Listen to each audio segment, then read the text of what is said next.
qui ont entouré ces sinistres personnages-là. Vous parlez des grands labos pharmaceutiques, notamment. Oui, alors c'est un livre qui est consacré à des portraits de médecins, mais derrière ces portraits de médecins, il y a effectivement, probablement, je les cite, hein, des laboratoires, c'est pas probablement, il y a des laboratoires qui à l'époque ont fourni par exemple le produit que Klauberg injectait aux femmes pour les rendre stériles. Voilà, il y a des laboratoires qui, on le sait, IG Farben, enfin tous ces laboratoires qui ont à l'époque participer à ces expériences effroyables en fournissant et parfois en collaborant avec certains des médecins nazis.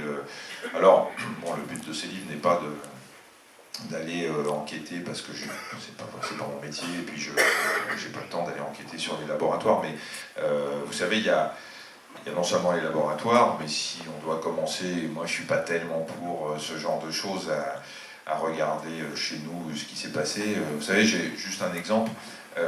Chez Masson, qui est un des grands éditeurs, Masson, il y a eu, à l'époque, pendant la guerre, ils ont traduit un livre du plus grand eugéniste allemand.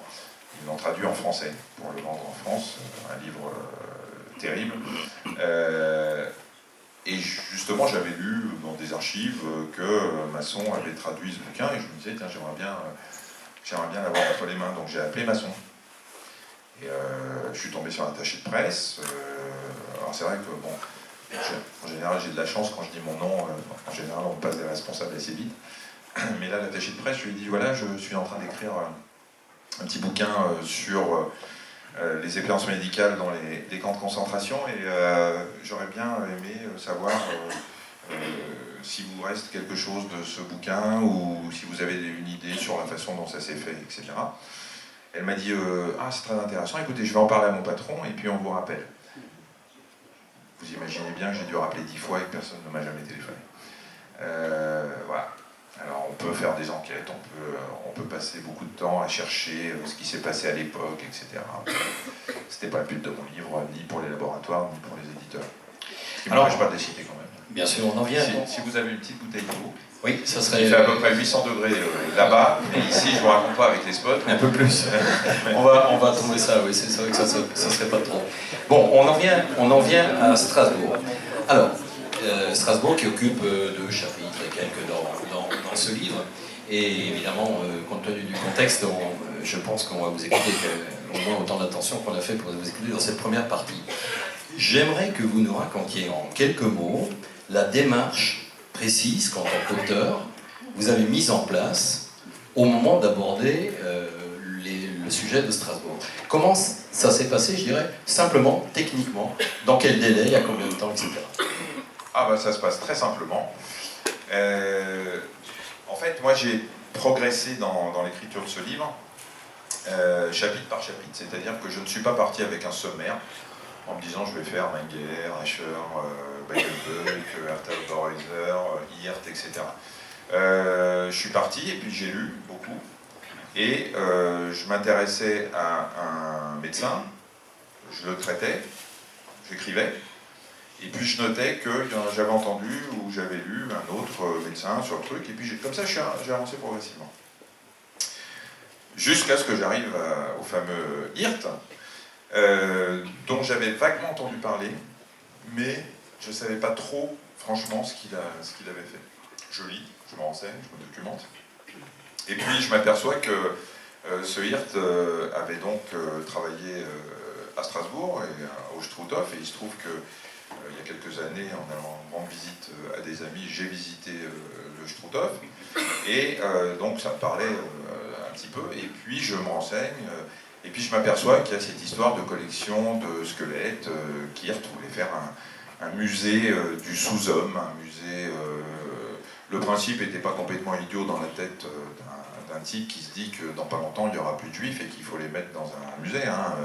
Il y avait ça, plus qu'il était intéressé par l'anthropométrie, il avait tout un tas d'idées et il disait qu'il fallait absolument qu'il puisse étudier les squelettes et les corps d'un certain nombre de juifs pour pouvoir en tirer des informations scientifiques. Himmler avait été très sensible à ces arguments, il trouvait ça très sympa l'idée de faire un musée du juif. Donc Hirt commande Hirt commande des déportés à Auschwitz qui sont sélectionnés, et finalement il y en a 86 qui arrivent ici, qui sont gazés au Struthof, et qui vont rapidement aller dans les cuves de l'Institut d'anatomie de la faculté de médecine. Ça, c'est l'info. Donc, je me renseigne, j'ai un contact à Strasbourg, je lui écris, et ce contact me conseille d'aller voir l'Institut d'anatomie. Donc j'écris au doyen de la faculté de médecine, en lui disant, voilà, j'aimerais bien venir visiter l'Institut d'anatomie, et puis il se trouve que juste avant, ce contact me donne un autre nom d'un monsieur qui est ici dans la salle, et à qui j'écris, et je lui dis, voilà, j'écris un livre sur la collection des 86, est-ce que vous pourriez m'aider pour avoir quelques renseignements? On me donne des renseignements par mail, tous ces échanges se sont faits par mail. On me donne aussi, ce monsieur me donne le nom de quelqu'un à contacter, un monsieur qui s'appelle Uzi Bonstein. Uzi Bonstein, qui a été, dans les années 60, a travaillé dans l'Institut d'anatomie de la fac, à Strasbourg, et qui, en 79, alors dans les années 60, il est venu en France, et en 79, il était à l'Institut d'anatomie, et, dit-il, en tout cas c'est comme ça qu'il me décrit tout ça, il me dit, un jour je visite l'Institut d'anatomie avec mon patron de l'époque, qui me dit, tiens, regardez, il m'ouvre une armoire dans laquelle il y avait des bocaux et des coupes anatomiques, avec des étiquettes marquées en lettres gothiques, sur lesquelles il croit lire Juden, donc juif, et il me dit, je vois ça, l'armoire se referme, il enfouit ça dans sa mémoire, un peu choqué par ce qu'il a lu, et dans les années 2000, il y a 5-6 ans je crois, le truc lui revient, on ne sait pas très bien pourquoi, même lui n'arrive pas à l'expliquer, il se remémore ça, des années après, il se dit mais c'est pas possible, je me souviens avoir vu ça, et il appelle l'Institut d'anatomie, donc de la faculté de médecine, et demande au professeur Kahn, qui est le patron actuel, s'il peut revenir à l'Institut d'anatomie, parce qu'il a des trucs qui le hantent un peu, et il aimerait venir en discuter, et voir s'il reste, si cette armoire est toujours là. Il vient à l'Institut d'anatomie, le professeur Kahn lui dit, mais je suis désolé, il ne reste rien, il n'y a rien, j'ai jamais rien vu ici de ce que vous décrivez. Ils font venir le patron de l'époque, qui était bien sûr à la retraite, qui lui avait donc, selon les dires de Ziebenstein, ouvert cette armoire, et ce monsieur dit, à la demande du professeur Kahn, qui se tourne vers lui en disant, est-ce que vous pouvez me dire que vous avez dit à Uzi Bonstein, vous avez ouvert un placard à Uzi Bonstein? Et ce monsieur lui dit, je n'ai jamais ouvert de placard, d'armoire à monsieur Bonstein, je ne sais pas de quoi il parle. Le docteur Bonstein se dit, un peu dépité, mais il se dit, bon, j'ai dû rêver ce moment. C'est possible. On peut tous avoir des souvenirs, vous savez bien, on peut tous avoir des souvenirs fabriqués à partir de choses qu'on nous a racontées, vous mélangez un peu, voilà. Il rentre chez lui, il en parle à sa femme, qui lui dit, mais ce jour-là, en rentrant, tu m'as raconté ton histoire. Voilà ce qu'on m'écrit par mail. Alors moi, je suis en train d'écrire un bouquin sur l'expérience médicale et sur Hirt. J'envoie donc ce mail à la faculté de médecine, au doyen de la faculté de médecine, en lui disant, voilà, j'écris un livre, j'aimerais bien venir rencontrer le patron d'institut et visiter l'institut d'anatomie. Le doyen me répond, cher monsieur, c'est un sujet sensible. Je m'en suis rendu compte. C'est un sujet sensible, je vous conseille donc de joindre le professeur Kahn, ce que je fais, et de fil en aiguille, je finis par prendre rendez-vous avec lui et venir à l'Institut d'anatomie, le rencontrer. Il m'ouvre le musée qui est ouvert une fois par an, c'est dans les journées du patrimoine, je vous conseille d'aller voir parce que c'est un très très beau musée. Et je dis au professeur Kahn, voilà, je viens vous voir parce que on me dit que je voudrais qu'on en parle ensemble. Et d'abord, il me fait visiter partout, il ouvre toutes les placards, il ouvre toutes les armoires, il y a des os partout, il y a tout. Il me dit, voilà, je vous fais visiter tout. Je lui demande aussi si les cuves dans lesquelles les corps des déportés avaient été conservés sont toujours là. Il m'a dit oui, bien sûr. On prend l'ascenseur, je le décris dans le livre, hein.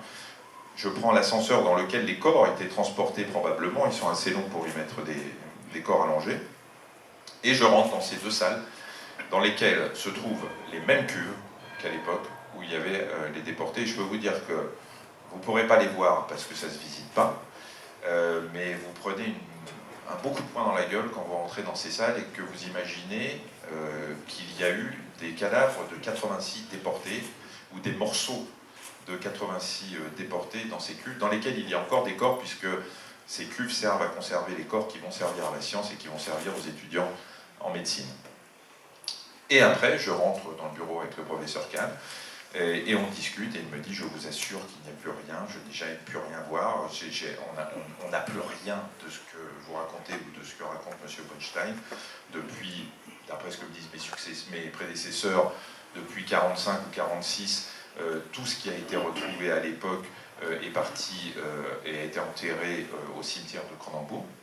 Et donc, il n'y a plus rien. Et toutes les pièces anatomiques que vous voyez datent de 1918 ou sont antérieures à 1918. Et il n'y a rien de l'époque nazie et il n'y a rien aujourd'hui. Donc, qu'est-ce que je fais? Je rentre, j'écris le chapitre consacré à Strasbourg, dans lequel il est écrit toute l'histoire que je viens de vous raconter. Les mails, le témoignage de Bunstein, ma motivation pour aller visiter l'Institut d'anatomie, l'excellente hospitalité de M. Kahn, ce qu'il me dit, que je retranscris à la lettre, basta. Qu'est-ce qui se passe depuis quelques jours à Strasbourg? Je pense que ces messieurs de la faculté, soit ont lu une version strasbourgeoise que mon éditeur a envoyée spécifiquement ici, et qui n'est pas la version nationale, ou ils ont lu quelque chose que je n'ai pas écrit, ou il y a une sorte de fantasme, de je ne sais quoi, c'est-à-dire, vous savez, parfois, je ne sais pas quand, vous êtes très inquiet à l'idée qu'il va sortir quelque chose. Votre cerveau, il est tellement, c'est complexe, un cerveau humain, il est tellement complexe que les semaines qui précèdent, vous vous dites, mais pourvu qu'il n'y ait pas encore cette histoire de cadavres ou de morceaux anatomiques qu'on aura à la faculté. Et vous êtes tellement persuadé que vous allez lire, qu'au moment où vous lisez le chapitre dans lequel je ne dis pas ça, vous finissez par vous dire que vous l'avez lu. Alors, je ne sais pas, on m'a dit qu'il y aurait un représentant de ces messieurs de la faculté ici, le président des universités. Apparemment, je crois savoir qu'Alain Berès, dont vous parlez, n'est pas là. Il est à Londres aujourd'hui, m'attendit. C'est dommage. Le professeur Federman est ici, vous l'avez cité tout à l'heure, vous n'avez pas dit son nom. Vous ne l'avez pas cité, c'est moi qui le cite. Mais alors, justement, quand cette polémique est arrivée, moi je suis journaliste, ça fait 20 ans, un peu plus de 20 ans que je suis en Alsace.